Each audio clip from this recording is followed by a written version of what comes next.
दोस्तों, क्या आपको पता है कि लगभग 80% स्विंग ट्रेडर अपने रिस्क को, स्टॉप लॉस को इफेक्टिवली मैनेज कर नहीं पाते हैं, उसके कारण अननेसेसरी लॉसेस होते हैं एंड स्विंग ट्रेडिंग में सक्सेस हो नहीं पाते। तो इस वीडियो में हम जानेंगे कैसे स्टॉप लॉस कैलकुलेटर आपका स्विंग ट्रेडिंग स्ट्रेटेजी को आसान कर सकते हैं, कैसे इस टूल को अप्लाई करके आप स्टॉप लॉस कैलकुलेट कर सकते हैं एंड अप्लाई कर सकते हैं एंड आपका रिस्क को मिनिमाइज कर सकते हैं। टूल यूज करने का पहला बेनिफिट रहेगा कि आपको अननेसेसरी लॉसेस नहीं होगा। कभी कभी क्या होता है, हम बहुत लूज स्टॉप लॉस अप्लाई करते हैं एंड वो टाइम पे हमारा लॉस बहुत बड़ा हो जाता है एंड वो लॉस रिकवर करने में बहुत टाइम लग जाता है। तो ये ऑटोमेटिक है आपका, हम पोजीशन साइज पे वो मैनेज कर सकते हैं। वो कैसे कर सकते हैं, वो कैलकुलेटर पे ऑटोमेटिक कैलकुलेट होके आएगा। एंड सेकंड बेनिफिट रहेगा कि आपका जो रिस्क रहेगा, पार्ट रेट पे जो रिस्क रहेगा वो प्री डिफाइंड रहेगा। तो जैसे हमारा रिस्क प्री डिफाइंड रहेगा, अमाउंट वाइज प्री डिफाइंड रहेगा, तो वो टाइम पे हमारा साइकोलॉजी डिस्टर्ब नहीं होगा। तो चलिए अभी हम पता करते हैं कि ये टूल कैसे काम करते हैं एंड स्टॉप लॉस सेट करने से हमें किन किन पैरामीटर कंसीडर करना है। तो पहला पैरामीटर रहेगा risk part rate. And risk part rate आप कैसे कैलकुलेट करेंगे? तो रिस्क पार्ट रेट कैलकुलेट करने के लिए दो ऑप्शन है। एक तो है आप टोटल कैपिटल के ऊपर रिस्क पार्ट रेट कैलकुलेट कर सकते हैं एंड सेकेंड ऑप्शन है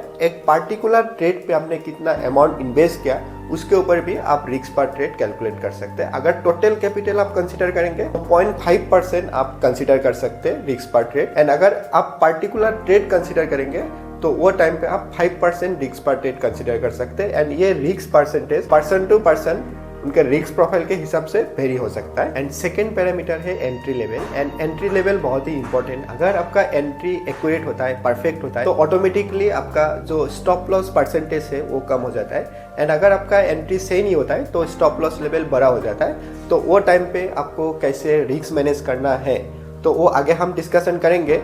एंड आप एंट्री लेवल कैसे डिफाइन करेंगे, वो डिफाइन करेंगे आपका जो भी ट्रेडिंग का प्रोसेस है, स्टॉक सिलेक्शन या सेटअप, जो भी आप प्रोसेस फॉलो करते हैं तो वो हिसाब से आपका एंट्री होगा।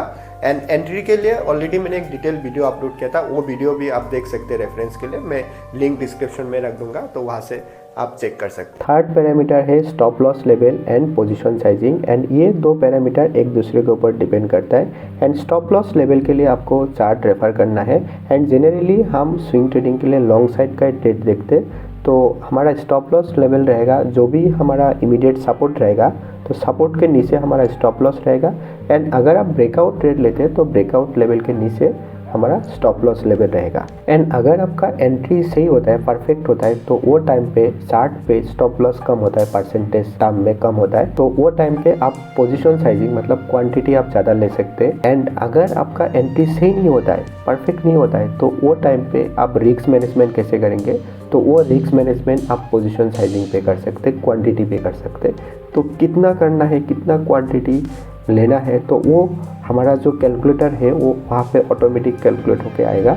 तो वो आगे हम जब एग्जांपल डिस्कशन करेंगे तो वो टाइम पे आपका ये कैलकुलेशन क्लियर हो जाएगा। तो चलिए अभी हम एग्जांपल लेके कंप्लीट प्रोसेस को स्टेप बाय स्टेप डिस्कशन करते हैं। तो यहाँ पे आपको टोटल कैपिटल पुट करना है। तो एग्जांपल के लिए हम यहाँ पे टोटल कैपिटल 5 लाख पुट कर रहे हैं। तो रिस्क पार्ट रेट रहेगा 0.5% ऑन टोटल कैपिटल। तो उसके हिसाब से आपका रिस्क पार्ट रेट आएगा 2500। तो यहाँ पे आप का जो भी रिस्क रहेगा, रिस्क के अकॉर्डिंग आप यहाँ पे परसेंटेज चेंज कर सकते हैं एंड ऑटोमेटिक यहाँ पे आपका रिस्क पार्ट रेट कैलकुलेट होके आएगा। एंड अगर आपको पार्ट ट्रेडिंग कैपिटल पे रिस्क कैलकुलेट करना है, रिस्क पार्ट रेट कैलकुलेट करना है, तो आपको क्या करना है, जो भी आपका टोटल कैपिटल है उसको नंबर ऑफ ट्रेड से डिवाइड करना है एंड आपका जो भी पार्ट ट्रेड पे रिस्क रहेगा वो मल्टीप्लाई करना है। तो यहाँ पे देखिए हमने 10 से डिवाइड किया जो भी मेरा ट्रेड रहेगा, क्योंकि हम तो एक ट्रेड में कंप्लीट कैपिटल इन्वेस्ट नहीं करेंगे, टोटल कैपिटल। तो मैंने जो भी हमारा टोटल कैपिटल है उसको नंबर ऑफ ट्रेड 10 से 10 कंसिडर किया एंड 10 से डिवाइड किया।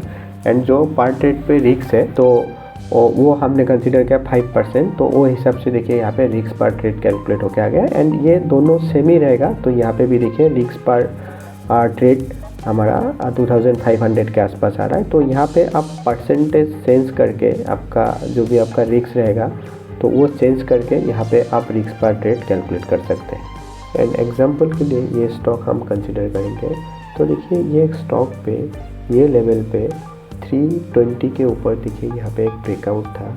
तो सपोज़ हम कंसिडर करेंगे कि मैंने रनिंग कैंडल पे एंट्री किया, मैंने 330 पे एंट्री किया एंड जो हमारा स्टॉप लॉस है तो ये कैंडल के नीचे हमारा स्टॉप लॉस रहेगा, 310 पे हमारा स्टॉप लॉस रहेगा। तो यहाँ पे अभी हम सॉफ्टवेयर पे आएंगे, कैलकुलेटर पे आएंगे। तो क्योंकि हमारा पर ट्रेड पे रिस्क फिक्स्ड है, 2500 हमारा रिस्क है, तो अभी हमको कितना क्वांटिटी लेना है तो वो कैसे कैलकुलेट करेंगे।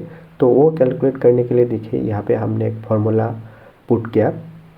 तो पर ट्रेड जो हमारा रिस्क है वो डिवाइड क्या करना है, जो हमारा एंट्री प्राइस है, entry price minus stop loss level, जो हमारा बाइंग प्राइस है माइनस हमारा स्टॉप लॉस लेवल। तो ये करेंगे, ये डिवाइड करेंगे रिस्क पर ट्रेड से। अगर ये डिवाइड करेंगे तो हमारा पोजीशन साइजिंग आएगा, मतलब हमको कितना क्वांटिटी लेना है वो आ जाएगा। तो ये केस में देखिए 125 हमारा क्वांटिटी आ गया, क्योंकि हमारा रिस्क पर ट्रेड हमारा फिक्स्ड है।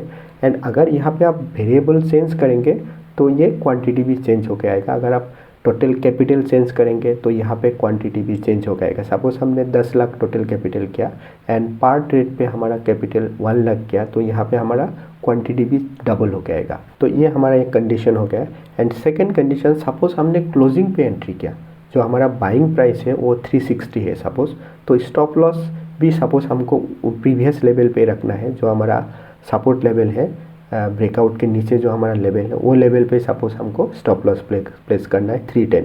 तो ये केस में अगर आप क्वांटिटी भी सेम रखेंगे तो आपका लॉस बड़ा हो सकता है। तो ये केस में क्या करना पड़ेगा, हमको क्वांटिटी कम करना पड़ेगा। कितना कम करना पड़ेगा, तो देखिए यहाँ पे हमारा रिस्क पर ट्रेड हमने फिक्स रखा है, तो यहाँ पे हमारा बाइंग प्राइस चेंज हो गया, तो उसके कारण देखिए यहाँ पे क्वांटिटी कितना आ रहा है, 50 आ रहा है। प्रीवियसली 125 था तो अभी 50 आ रहा है। तो वो हिसाब से देखिए आपको और रिस्क मैनेज करना है। तो 50 क्वांटिटी करेंगे तो ये कंडीशन पे भी अगर हमारा नीचे का जो हमारा स्टॉप लॉस है वो अगर हिट होता है तो भी हमारा लॉस कितना होगा, लॉस जो हमारा फिक्स्ड है ना 2500, तो उतना ही हमारा लॉस होगा। अगर हम क्वांटिटी 125 ही रखते तो हमारा लॉस जो है ना वो डबल से भी ज़्यादा हो जाता है, मतलब 6000 7000 हमारा लॉस हो जाता है। तो वो हिसाब से देखिए आप रिस्क को मैनेज कर सकते हैं। तो ये कैलकुलेटर पे आप कंप्लीट कैलकुलेशन कर सकते हैं, आपको कितना क्वांटिटी पे ट्रेड लेना है, आपका रिस्क मैनेजमेंट कंप्लीट यहाँ पे आपको कैलकुलेट होके आएगा।